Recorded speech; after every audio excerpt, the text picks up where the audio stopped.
우리에게 주신 하나님 말씀은 갈라디아서 1장 6절부터 10절까지입니다. 우리가 앞에서도 봤지만 갈라디아서 1장 1절부터 5절까지는 그리스도의 은혜 복음과 그리스도의 구원의 복음을 이야기하고 있고, 갈라디아서 1장 6절부터 10절까지는 10절에 보시면 그리스도의 종이 아니니라, 그리스도의 일꾼에 대해서 이야기합니다. 다른 말로 얘기하면 하나님의 사람이란 것이 어떤 것이냐에 대한 교리적인 이야기를 하고 있고, 내일과 모레는 그리스도인들의 사명과 소명에 대해서 이야기합니다. 하나님의 부르심, 소명이라고 얘기한다면 사명을 이야기합니다. 그래서 갈라디아서하고 로마서는 정말 중요한 이유가 바로 이 그리스도 교회, 우리 기독교의 교리와 율법에 대해서, 하나님의 은혜와 율법에 대한 이야기를 하고 있습니다. 갈라디아서 1장 6절부터 10절까지 함께 교독하시겠습니다. 제가 먼저 6절을 교독하겠습니다. 그리스도의 은혜로 너희를 부르신 이를 이같이 속히 떠나 다른 복음 좇는 것을 내가 이상히 여기노라. 다른 복음은 없나니 다만 어떤 사람들이 너희를 위하여 그리스도의 복음을 전하게 하려면, 그러나 우리나 혹 하늘로부터 온 천사라도 우리가 너희에게 전한 복음 외에 다른 복음을 전하면 저주를 받을지어다. 우리가 전에 말하였거니와 내가 지금 다시 말하노니, 만일 누구든지 너희가 받은 것 외에 다른 복음을 전하면 저주를 받을지어다. 10절 같이 보십시다. 이제 내가 사람들에게 좋게 하랴, 하나님께 좋게 하랴, 사람들에게 기쁨을 구하랴. 내가 지금까지 사람의 기쁨을 구하였다면 그리스도의 종이 아니니라. 아멘. 지금 말씀드린 대로 10절에 보면 그리스도의 종이 아니다. 세번역에서는 이것을 그리스도의 일꾼으로 표현하고 있습니다. 그래서 여러분들 보시는 대로 한 5가지의 이야기를 하고 있는데, 거기 속히 떠나, 이렇게, 이거 군사적인 용어인데, 요렇게 보다가 갑자기 마음을 돌리는 것을 이야기합니다. 갑에 속했다가 갑자기 을에 속하는 것입니다.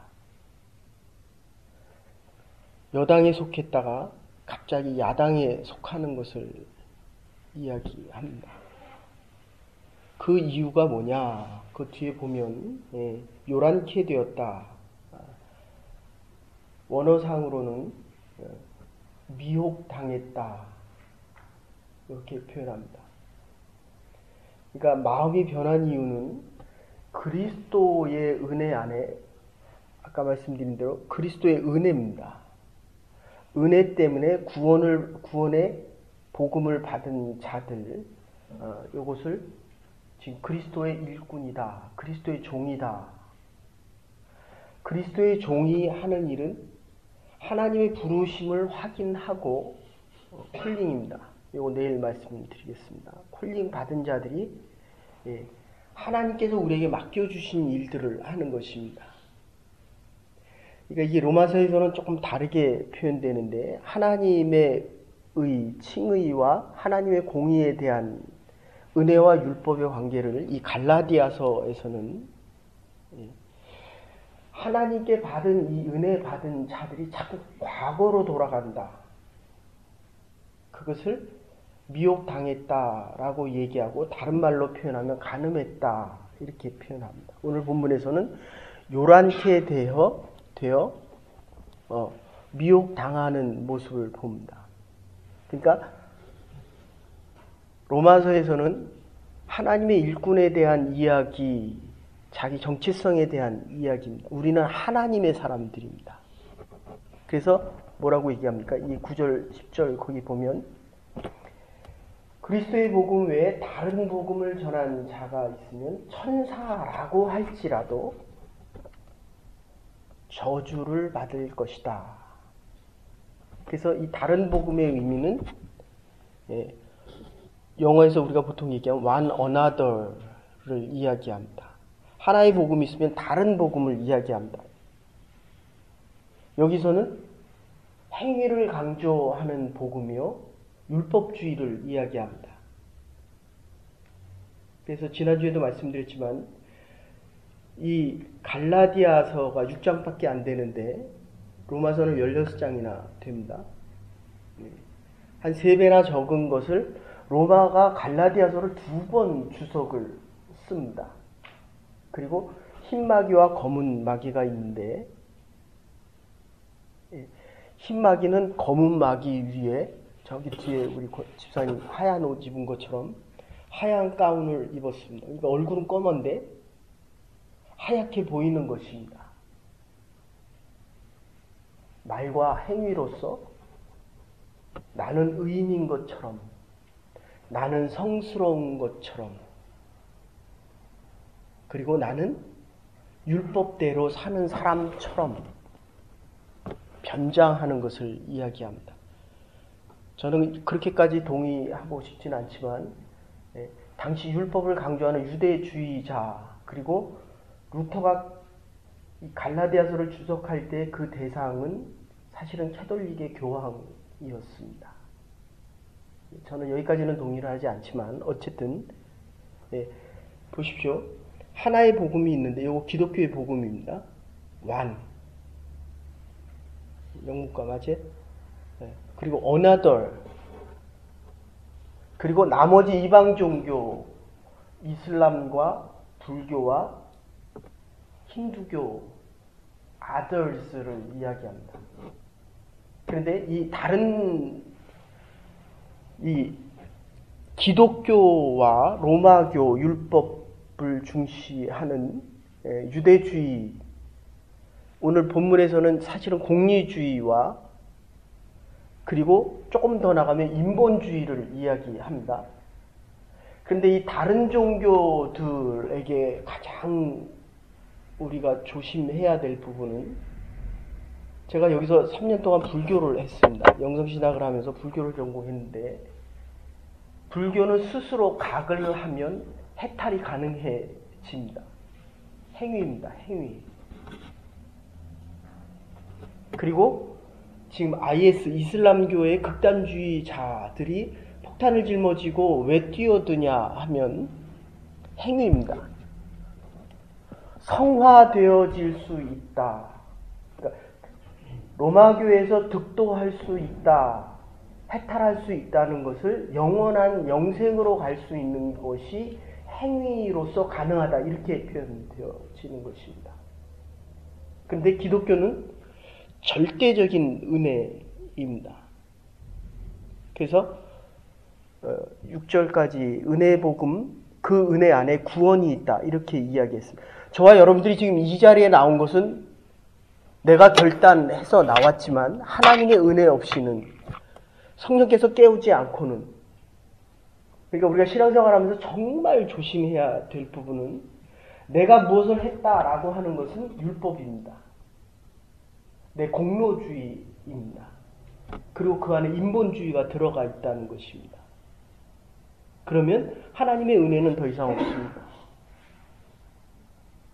그래서 다른 복음이다라고 하는 것은 내 행위를 강조하는 것을 이야기하고, 이 행위가 들어가면 반드시 드러나는 것이 다른 사람들에 대한 평가와 다른 사람을 기쁘게 하는 것과 다른 사람이 나를 어떻게 볼까에 대한 생각이 꼭 들어간다는 것입니다. 하나님을 위해서 하나님을 기쁘게 하는 사람들은 하나님의 은혜 없이는 시작도 못하고, 하나님의 은혜 없이는 지금 이 자리에 없고, 하나님의 은혜 없이는 그 어떤 것도 할 수 없다. 그런 뜻입니다. 근데 내가 지금 무엇인가를 하고 있는 것을 다른 사람이 평가해주고 다른 사람에게 좋게 보여지고 다른 사람을 위해서 하고 있다는 것은 바로 이 율법주의입니다. 교회 안에 있는 율법주의입니다. 반주하면서 누구를 생각하고 반주합니까? 하나님을 생각하며 반주해야 됩니다. 제가 이 하나님의 말씀을 전하면서 누구를 생각합니까? 목회자도 사람들이 설교 잘했다라고 하는 말을 듣고 싶어 합니다. 저 역시 마찬가지입니다. 그런데 그때부터 하나님의 일과 하나님의 은혜와는 상관없는 일들이 된다는 것입니다. 하나님의 일과 사람의 일이 섞이는 것, 오늘 여기서 뭐라면 소란했다, 미혹당했다, 요란스럽다 라고 표현하는 것입니다. 그러면 우리는 다시 세상으로 가는 것입니다. 그래서 한국을 한번 갔다 왔더니 올까 말까 했다는 거예요. 여러분들 어느 정도로 이게 우리가 신앙의 초보에서는 어느 정도냐 하면, 여러분들이 예배 전에 성경 공부를 하면 세상의 것을 가지고 옵니다. 조금 전에 세상의 것을 가지고 옵니다. 시험 공부 가지고 옵니다. 근데 말씀을 듣다가 보면 이제 하나님 생각을 하기 시작합니다. 성경 공부 중간되면 하나님 생각을 합니다. 하나님의 말씀이 들어갔다는 것입니다. 그리고 끝날 때쯤 되면, 예배를 드리고 끝날 때쯤 되면 하나님께 집중되어져 있습니다. 다른 복음이 아닌, 율법주의가 아닌, 내 행위를 생각하는 것이 아닌 하나님의 은혜를 생각하게 된다는 것입니다. 그래서 예배가 중요합니다. 하나님의 일꾼들에 대한 이야기. 이렇게 보면 믿음 있는 분들이 교회에 와서 난 정말 하나님의 사람으로 살아가고 싶습니다. 도대체 뭐가 하나님의 사람입니까? 바로 이 은혜 안에 살아갈 수 있는 이 구원의 복음, 은혜의 복음을 받아들이는 것입니다. 그래서 은혜의 복음이 뭐냐? 지난주 웹사이트에 올라가서 보십시오. 은혜의 복음에 대해서 얘기했고, 오늘은 하나님의 사람들, 하나님의 일꾼들이 하나님의 일을 할 때 어떤 일을 해야 될 것인가에 대한 이야기를 지금 이야기하고 있다는 것입니다. 어쨌든 이 말씀을 한마디로 요약하면, 나의 교만이 드러나고 내 행위가 드러나면 하나님의 은혜는 더 이상 존재하지 않는다. 내가 하는 것이 아니라 하나님의 은혜 안에서는 그 어떤 일도 할 수 없다. 이게 왜 이렇게 되냐면, 창세기에 보시면, 15장에 보시면 아브라함이 하나님을 믿으니, 우리 창세기 할 때 이미 했던 말씀입니다. 아브라함이 하나님을 믿으니 하나님께서 그를 의롭게 여겨주셨다. 믿음이 먼저라는 것입니다. 그래서 루터가 종교개혁을 하면서 얘기했던 말에 이런 말씀이 있습니다. 행위로 구원을 받는 것보다 믿음으로 구원을 받는 것이 훨씬 어렵다는 것입니다. 졸리면 요 맨 앞으로 오십시오. 이게 이 앞에하고 뒤에하고 차이가 납니다. 거기 앞에 오라 그랬잖아요, 그죠? 네. 거기 졸리면 맨 앞으로 오십시오. 이게 행위거든요. 그런데 앞에 앉던 뒤에 앉던 내가 변함없이 하나님의 은혜 안에 하나님 앞에 예배 드릴 수 있다. 그러니까 여러분들, 지금 우리가 2000년 전에 대한민국만 보더라도 그렇습니다. 150년 전에는 여자들이 나와서 남자와 같이 예배를 못 드렸습니다. 그런데 우리 150년 후에 태어났기 때문에 지금 같이 예배 드리는 거거든요. 그러니까 others, 이방 종교에 가지 않고 이 자리에 나와 있는 하나님의 교회, 여기 조금만 가면 그 절이 있습니다. 그리고 여기는 캐톨릭의 그 수도원이 있습니다. 근데 우리는 지금 여기서 이 새벽에 예배를 드립니다.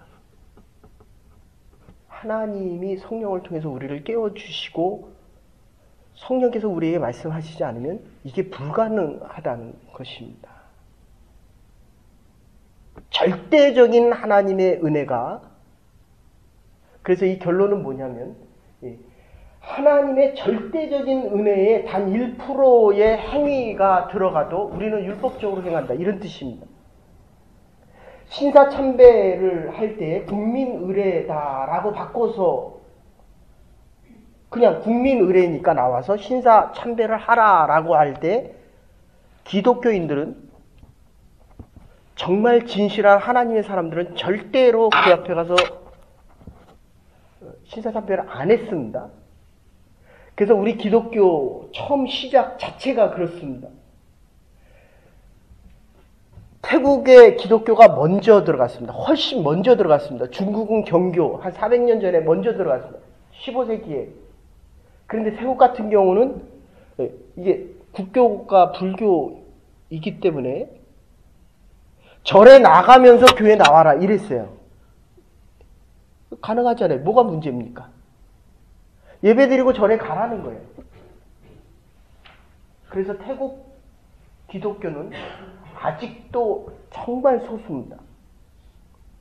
중국도 마찬가지입니다. 유교가 무슨 문제냐는 거예요. 근데 기독교는 목숨을 바쳐서 국민의례라고 하는 것조차도 우상에게 절하는 것이다.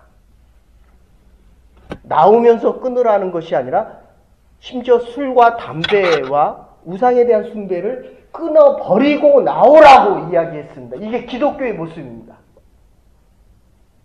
하나님에 대한 절대적인 예배 외에는, 하나님 외에는 그 어떤 자기의 의를 드러내지 말고 완전히 버리라는 것입니다. 그래서 선교사가 처음에 한국에 오셨을 때 이게 보찜을 지고 가는 할머니를 보시고 너무 무거워서 여름에 땀을 흘리고 가는 거를 보시고 그렇게 얘기합니다.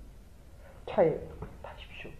그래 차에 탔는데 이분이 보찜을 차 위에서 이렇게 짊어지고 있습니다. 그래서 선교사님이 그거 내려놓으시죠. 그랬더니 이분이 뭐라고 얘기했냐면 차를 태워준 것도 감사한데 어떻게 이 보찜을 내려놓을 수 있겠습니까? 보찜까지도 이 차에 짐이 될 수 있겠습니까? 이걸 율법이다 이렇게 얘기하는 겁니다. 여러분, 하나님께서 이미 예수 그리스도를 통해서 우리에게 믿음의 은혜를 허락하셨습니다. 그래서 우리는 은혜, 저와 여러분은 은혜 안에 살아가는 사람입니다. 그래서 하나님의 일을 할 때 잘 되면 감사하죠. 잘 돼서 감사하고, 그리고 못 되면 못 돼서 감사할 수 있어야 한다는 거예요. 왜냐하면 이게 하나님의 일이라는 거예요. 지금 하나님께서 내가 안 되는 가운데 하시고자 하는 일이 있고 나에게 깨달음을 주시고 내 뜻대로 내 의대로 행하는 것이 아니라는 것을 지금 말씀하고 싶으시다는 거예요. 그런데 우리는 안 되면 어떻게 합니까? 불평하고 원망합니다. 내 의가 드러나고 있는 것입니다. 그래서 작은 일을 하고 나면 이게 일이 커지면 커질수록 사람들이 더 많이 나를 인정해 주기를 원합니다. 하나님의 일을 내가 하나님이 시켜서 했음에도 불구하고 드러나는 건 내가 드러나기를 원한다는 거예요. 그러니까 하나님의 은혜는 사라집니다. 그것을 이야기하는 곳이 갈라디아서입니다. 그래도 이 정도는 하나님이 인정해 줘야 되고, 그래도 하나님의 교회에서 이 정도는 나를 받아들여 줘야 되고, 그래도 이 정도는 내가 자랑할 수 있겠다라고 얘기합니다. 그게 바로 여러분들 제가 설교하는데 자꾸 떠듭니다. 우리 유년줄 학교들이 들어와서 자꾸 떠듭니다. 어떻게 소리가 섞여버립니다. 그게 미혹당했다. 하나님의 말씀과 다른 말씀을 같이 듣는 겁니다. 그러니까 하나님의 교회에 와서, 그리고 내가 그리스도인으로 하나님의 일꾼으로 살아가는데 사람들의 목소리가 들려지기 시작하면 그거는 내 행위가 인정받기를 원함과 동시에 이 율법주의자들은 교회 안에 있는 사람들이었습니다. 구원 가지고 되느냐는 거예요. 할례도 받아야지. 너희들이 믿음만 가지고 되느냐? 안식일도 그렇게 지켜야지. 그리고 하는 얘기가 뭡니까? 이거 가지고 안 되니까 속죄하는 마음으로 살아가겠다. 속죄한다고 그 문제가 해결이 됩니까? 내가 속이거나 그 사람의 재물을 빼앗아서 화병 나서 죽었습니다. 그리고 영화에 보면 대부분 그러잖아요. 속죄하는 마음으로 살겠다. 특히 한국 정치를 보면 속죄하는 마음으로 살겠다. 그런다고 역사가 달라집니까? 그거 아니라는 거예요. 그런데도 그렇게 말하면서 그것을 피해가고 싶어 합니다. 여러분, 이 시작이 안 되면 시작이 내 의로부터 시작되어지고 내 행위로부터 시작되어지면 진행되어지는 그 과정은 반드시 하나님의 은혜가 아니라 그리고 결과도 하나님께 영광을 돌린다라고 하면서도 늘 얘기하는 것이 내가 시험 당했다라고 이야기합니다. 그거는 내 행위에 대한 이야기입니다. 좀 더 극대화시켜서 얘기하면 시험을 당해도 하나님의 사람들은 하나님의 안에 거하는 것입니다. 아멘? 이게 하나님의 일이기 때문에 그래요. 내가 하나님을 위해 살아가는 그리스도의 종이기 때문에 그렇습니다. 종의 의미는 세번역에서는 일꾼으로 표현되었지만 이 그리스도인의 의미는 그리스도의 종된 모습은 하나님 앞에 절대적인 순종을 할 때에 그 다음에 청지기로 내 안에 있는 일들을 자유롭게 선택할 수 있다는 것입니다. 이게 먼저입니다. 그래서 어떤 분이 붕괴 집회를 하는데 개인적인 사정이 있어서 너무 늦게 왔습니다. 그랬더니 그때는 천막치고 우리가 한국 초기에는 천막치고 이렇게 붕괴를 사경회를 하고 그랬는데 천막을 다 걷고 난 다음에 와서 그렇게 얘기하는 거예요. 선교사님, 내가 이제 무엇을 해야 하나님의 뜻대로 살아가고 더 큰 축복을 받고 하나님의 구원을 이루겠습니까? 라고 했더니 그 선교사님이 하는 말씀이 그겁니다. 당신이 할 수 있는 것은 아무것도 없습니다. 그랬더니 천막을 거두어서 내가 아무것도 할 것이 없습니까? 그게 아닙니다. 예수 그리스도께서 우리를 위해 십자가에 달려 돌아가셨기 때문에 당신이 할 수 있는 일은 아무것도 없습니다. 여러분, 우리의 신앙이 이게 정리가 돼야 됩니다. 처음에는 예수 그리스도의 십자가의 보혈의 피만 붙잡고 우리가 여기까지 왔거든요. 이번 주 설교가 그겁니다. 그리스도의 손이 되십시오. 하나님의 손이 되어 일을 하십시오. 예수 그리스도의 십자가만을 붙잡고 여기 왔는데 자꾸 일을 하다가 보니까 내 일을 할 수 있는 것처럼 이게 하나님의 일인데 이게 내 일인 것처럼 자꾸 바뀐다는 거예요. 주인이 바뀌고 있습니다. 여러분, 다른 소리에 미혹되어지면 안 됩니다. 하나님의 일을 자꾸 많이 해갈수록 이게 자꾸 내 일인 것처럼 이 미혹되는 소리에, 다른 소리에, 여기서 다른 소리라는 건 다른 사람의 소리를 듣기 시작합니다. 그렇게 되면 우리의 행위가 하나님의 은혜를 앞서가기 시작합니다. 시작도 하나님의 은혜로부터 시작되어졌습니다. 그래서 우리는 십자가의 고백 속에 살아가는 자들입니다. 내가 그 어떤 일을 해도 하나님이 미리 행하셨다는 것입니다. 하나님이 미리 계획을 하셨다는 것입니다. 우리가 지금 결단하고 이 자리에 나와 있지만 하나님이 이 자리에 있기를 원하셨기 때문에 순종하고 나왔을 뿐입니다.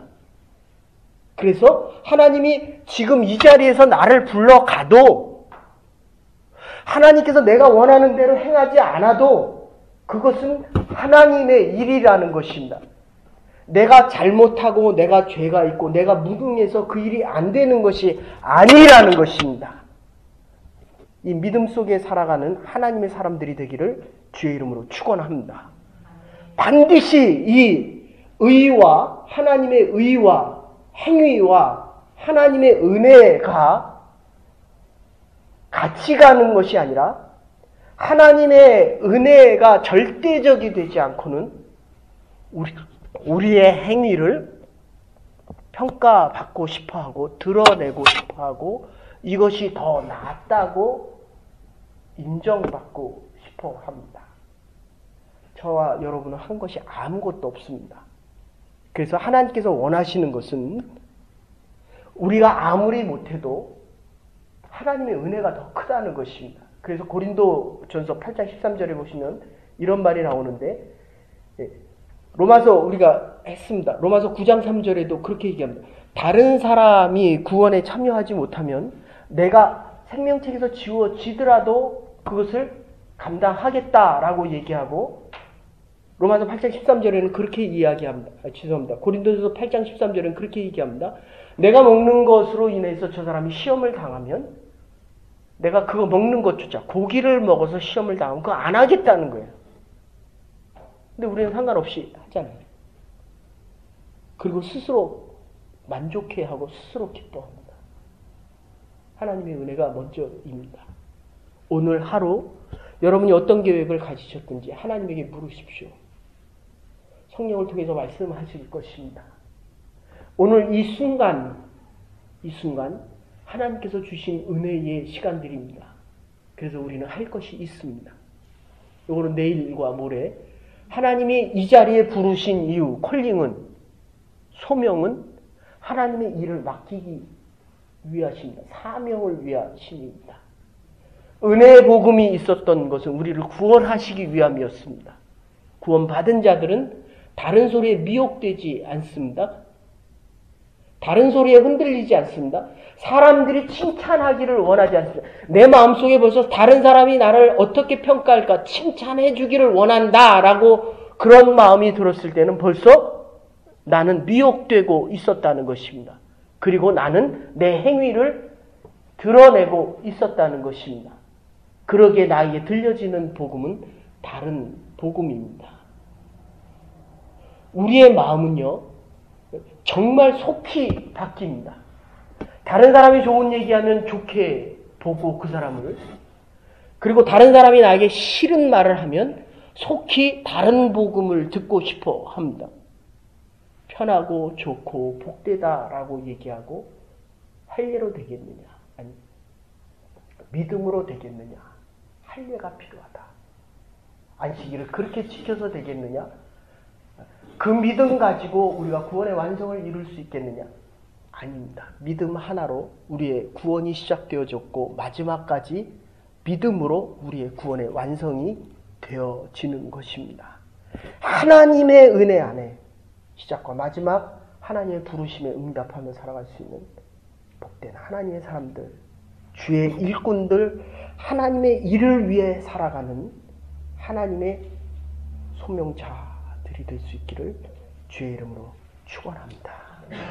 이제는 괴머리 되신 우리 주 예수 그리스도의 극진하신 은혜와 하나님의 무한하신 사랑과 성령의 감동 교통하심이 하나님의 은혜 안에 이 자리에 나오고 하나님의 음성을 듣고 하나님의 일을 가지고 세상을 향해 달려나가는 주의 백성들과 하나님의 교회와 우리의 남은 날들 위해 이제로부터 영원토록 함께 하시옵기를 축원하옵나이다. 아멘. 오늘도 하나님의 부르심 속에 주의 일꾼으로 살아갈 수 있는 하나님의 사람들 될 수 있기를 바랍니다.